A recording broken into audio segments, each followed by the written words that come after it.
All right, this is going over number 11 from the review assignment for Chapter 7.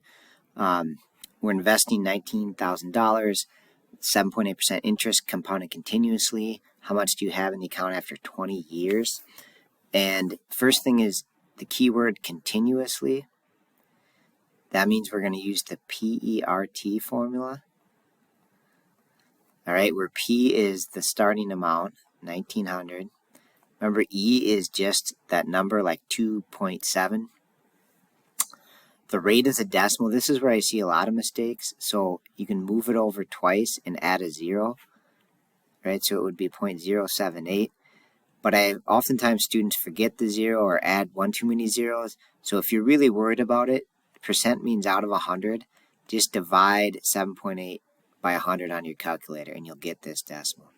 Okay, but make sure you get that part right. So that's the rate as a decimal, and then that rate is multiplied with the time, in this case 20 years. Okay, and this would be our setup. So on the calculator, I'm going to type 1900, and then you need this e to the x key, which is right here. So go second, and then this key right here. If you have a different calculator, you just got to find the e to the x. All right, and then I'm going to do in parentheses the rate as a decimal. Sorry, I got it off there by 1. Times the years, which is 20. Close the parentheses and hit enter.